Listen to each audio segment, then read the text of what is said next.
குப்டு தமிழ் நேயர்கள் எல்லாருக்கும் வணக்கம். இன்னைக்கு நம்ம பார்க்க போறது கர்நாடகால ஒரு ஸ்பெஷல் டிஷ். நம்ம ஊரு சாம்பார் சாதத்தோட ஒரு டிஃப்ரெண்டான வெர்ஷன் தான் பிசி பெலாபாத். இத எப்படி செய்யறதுன்னு இன்னைக்கு நம்ம பார்த்து தெரிஞ்சுக்கலாம். இத செய்யறதுக்கு ஒரு பேன்ல 8 காஞ்ச மிளகாய், 2 டீஸ்பூன் உளுத்தம் பருப்பு, 2 டீஸ்பூன் கடலை பருப்பு, 3 டேபிள் ஸ்பூன் தனியா, 1/4 டீஸ்பூன் வெந்தயம், 2 டீஸ்பூன் சீரகம், 2 இன்ச்சு பட்டை, 4 கிராம்பு போட்டு நல்லா வதக்கிட்டு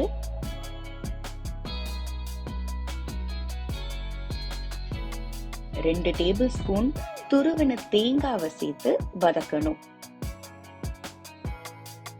இத நல்லா ட்ரை ரோஸ்ட் பண்ணிட்டு அதை எடுத்து ஒரு மிக்சியில போட்டு அரைச்சு பொடியா ஆக்கி வச்சுக்கோங்க.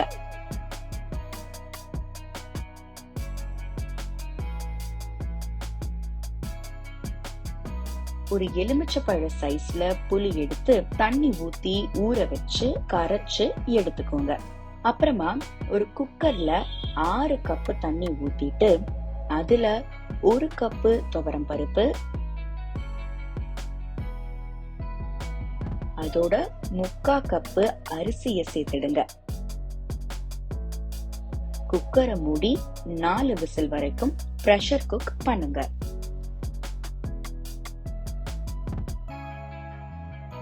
அடுத்ததா ஒரு கடாயில 2 டீஸ்பூன் எண்ணெய் ஊத்தி அதுல 15 சின்ன வெங்காயம் போட்டு வதக்கிட்டு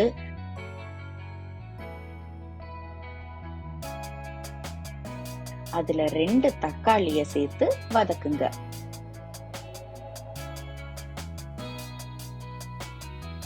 இப்போ அதுல ஒரு கேரட், 5 பீன்ஸ், ஒரு முருங்கைக்காய், 2 டேபிள் ஸ்பூன் பச்சை பட்டாணி சேர்த்து நல்லா வதக்குங்க.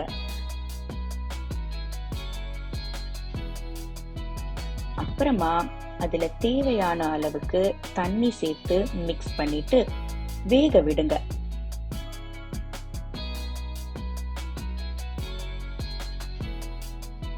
இப்போ அதுல நாம கரைச்சு வச்ச புளிய சேர்த்துடுங்க. நல்லா இத மிக்ஸ் பண்ணிக்கிட்டே இருங்க.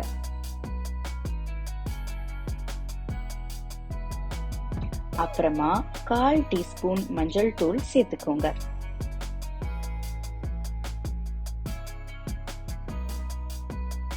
நல்லா வதக்கிட்டே இருங்க. அதுக்கப்புறமா நாம அரைச்சு வச்சிருக்க பிசி பெலாபாத் மசாலா 4 டேபிள் ஸ்பூனை இப்போ இதுல சேர்த்துடுங்க. நல்லா நீங்க கிளறிட்டே இருக்கணும்.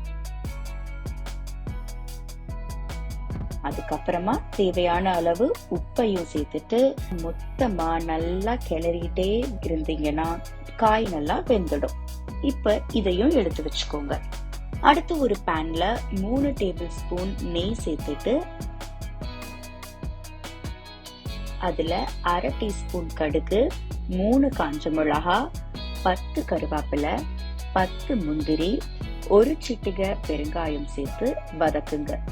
முந்திரிலாம் கோல்டன் பிரவுன் ஆகுற வரைக்கும் வதக்கி எடுத்துக்கோங்க. அடுத்ததா குக்கரை திறந்து வேக வச்சிருக்க அரிசி பருப்பை நல்லா கிளறுங்க. நீங்க கிளற கிளற அது குழஞ்சிடும்.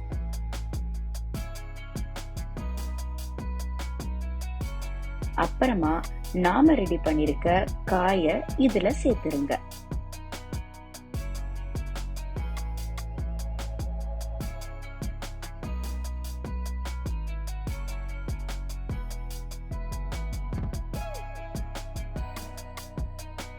ஃபுல்லா கலந்ததுக்கு அப்புறமா 2 டீஸ்பூன் வெல்லம் சேர்த்து மிக்ஸ் பண்ணுங்க.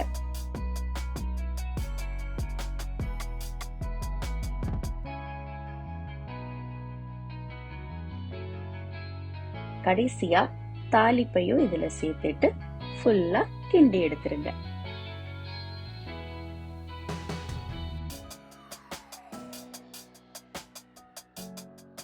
அவ்வளவுதாங்க, சூப்பரான பிசி பெலாபாத் ரெடி. இந்த ரெசிபி உங்களுக்கு பிடிச்சிருந்ததுன்னா மறக்காம நம்ம குக்டு தமிழ் சேனலுக்கு சப்ஸ்கிரைப் பண்ணுங்க. அப்படியே அந்த பெல் ஐக்கனையும் கிளிக் பண்ணிடுங்க.